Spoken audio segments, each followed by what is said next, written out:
Welcome to our microimplant program. For further details, please, especially with regards to insertion, please refer to our microimplant brochure.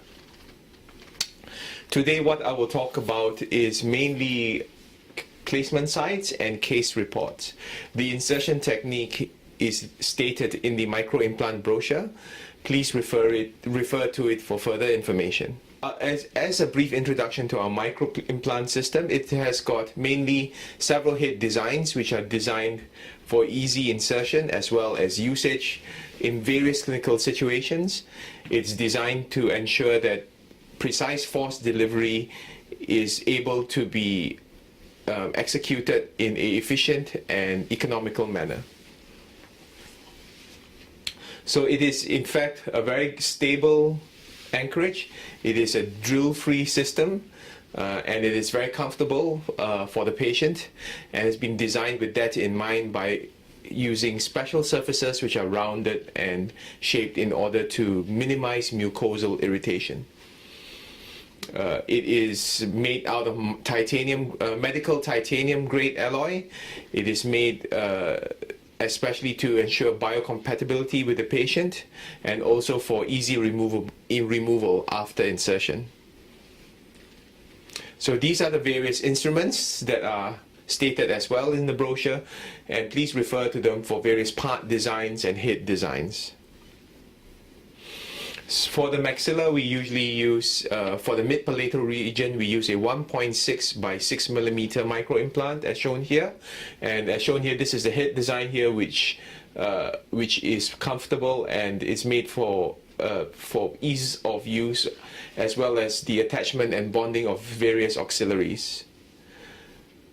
So again, in the mid-palatal region, in the palatal mucosa, you're using a 1.6 millimeter by 8 millimeter screw or 1.6 millimeter by 6 millimeter screw. Now we go on to clinical examples of the microimplant system. So this patient has got a skeletal asymmetry. She has a dental asymmetry as well, and what we are trying to do here is to camouflage for this orthodontic problem. So it is a class 3 malocclusion. The lower incisors are hit by about 0.5 to 1 millimeter ahead of the upper incisors. There is a reverse overjet, and the molar relationship, as you can see here, is a class 3 molar relationship. Also, there is a open bite, as you can see on the right side here, of about 2 to 3 millimeters. So again, you can see the centerline discrepancy as well as the canine relationship, which is a full unit class 3. So what we're going to do is, in the upper arch, we're going to do an expansion using 4 microimplants in the mid-palatal region. And although this patient is 26 years old, we are able to achieve good expansion in the upper arch. In the lower arch, we're going to retract the lower arch using buccal shelf microimplants, which is a 2 by 8 millimeter buccal shelf insertion. So here you can see the mid-treatment in progress.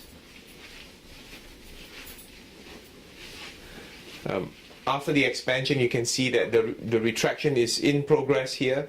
There's a little bit of inflammation with the lower right microimplant region, and you can see the retraction of the lower arch. These are the mid-treatment radiographs showing the application of the mid-palatal microimplant after its removal, as well as the retraction of the lower arch. Upon completion of treatment, you can see now that the midline is relatively well corrected and the lower arch has been retracted. And this is the finish here. Correction of the molar relationship, the canine relationship, the crossbite, as well as the midline. Here's a comparison, and you can see the crossbite has been corrected, the class 3 relationship has been corrected, as well as the centerline has been corrected, and the lower incisors have been retracted. So whenever you place microimplants, please ensure that you place an appropriate insertion guide to avoid root contact. For interproximal insertion, here's another interproximal guide, and you can see that with this system you avoid hitting the roots.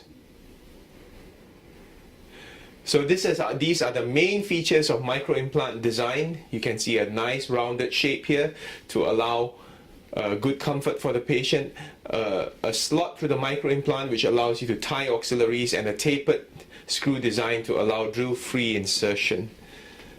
However, regions of extreme thick cortical bone require a little bit of pre-drilling.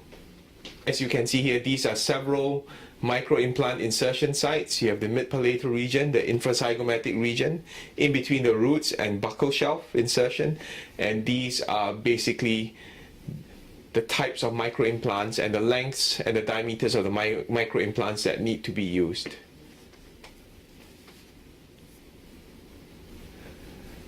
So it is important to note that microimplants which are less than 1.5 millimeters require pre-drilling in order to prevent fracture. Those that are more than 1.5 millimeters may be used without pre-drilling.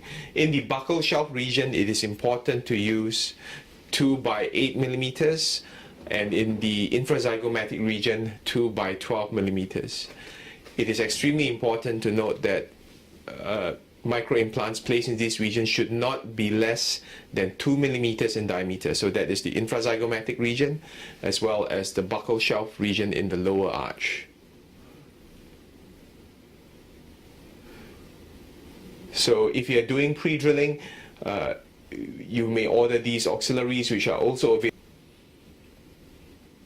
Again, if you are inserting it into interradicular bone, please request for a microimplant insertion guide which has to be bent at 90 degrees and placed over the area of insertion, followed by a periapical x-ray as shown.